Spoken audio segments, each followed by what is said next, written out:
இன்றைக்கி நித்திலாஸ் கிச்சனில் முட்டை உடச்சி ஊற்றி குழம்பு எப்படி செய்கிறதுன்னு பார்க்கலாம். அதுக்கு ஒரு கடாயில் எண்ணெய் தேவையான அளவுக்கு எண்ணெய் சேர்த்து எண்ணெயை நல்லா சூடு பண்ணிக்கலாம். எண்ணெய் சூடானதும் அதில் ஒரு பிரியாணி இலை, அதுக்கப்புறமா ஒரு மராத்தி மொக்கு, ஒரு பட்டை சேர்த்துக்கலாம். அதுக்கப்புறமா ஒரு வெங்காயம், கொஞ்சமாக கருவேப்பிலை சேர்த்துக்கலாம். சேர்த்துட்டு வெங்காயத்தை நல்லா வதக்கிக்கலாம்.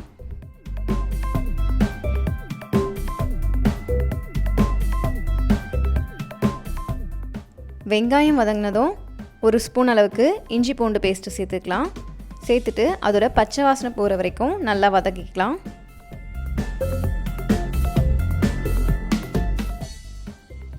குழம்புக்கு தேவையான அளவு உப்பு சேர்த்துக்கலாம். உப்பு சேர்த்துட்டு திரும்பவும் வெங்காயம் இஞ்சி பூண்டு பேஸ்ட் எல்லாத்தையும் நல்லா வதக்கிக்கலாம். எல்லாம் நல்லா வதங்கினதும் 2 தக்காளியை நல்லா அரைச்சிட்டு அதை சேர்த்துக்கலாம். சேர்த்துட்டு இதை நல்லா வதக்கிக்கலாம்.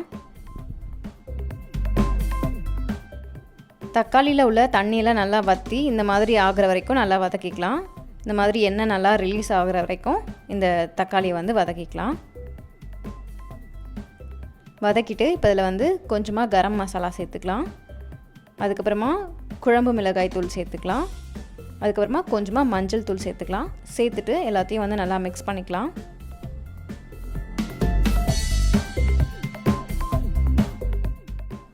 எல்லாத்தையும் நல்லா வதக்கிட்டு தேங்காவை அரைச்சி சேர்த்துக்கலாம்.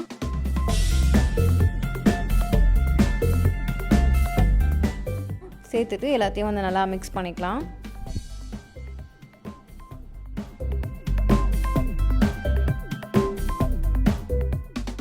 அரைச்ச தேங்காவை நல்லா மிக்ஸ் பண்ணதும் இதில் 1 டம்ளர் அளவுக்கு தண்ணி சேர்த்துக்கலாம்.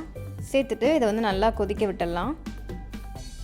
நல்லா கொதித்து தேங்காயோட பச்சை ஸ்மெல் போனதும் அதில் நான் முட்டையை உடச்சி ஊற்றிக்கிறேன். 4 முட்டை இந்த மாதிரி உடச்சி கொஞ்சமாக இடம் விட்டு தள்ளி தள்ளி இந்த மாதிரி ஊற்றிக்கலாம். இல்லைனா எல்லா முட்டையும் ஒன்றோட ஒன்று கலந்துரும்.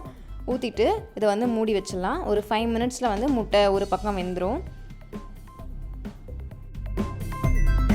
மினிட்ஸ்க்கு அப்புறமா முட்டை ஒரு பக்கமாக வெந்ததும் நம்ம இப்போ ஓப்பன் பண்ணிவிட்டு முட்டையெல்லாம் திருப்பி போட்டுடலாம்.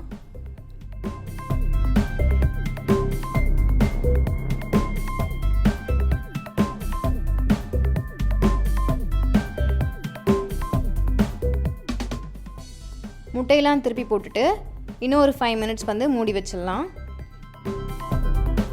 இப்போ 5 மினிட்ஸ் ஆகிடுச்சு. ஓப்பன் பண்ணி பார்த்துடலாம். அவ்வளோதான். இப்போ முட்டை உடச்சி ஊற்றின குழம்பு சூப்பராக ரெடி ஆகிடுச்சு. கடைசியாக கொத்தமல்லி சேர்த்துட்டு நம்ம ஸ்டவ் ஆஃப் பண்ணிடலாம். இதை நீங்களும் ட்ரை பண்ணி பாருங்கள். உங்களுக்கு இந்த ரெசிபி பிடிச்சிருந்தா நித்திலாஸ் கிச்சனை சப்ஸ்கிரைப் பண்ணுங்கள். தேங்க்யூ.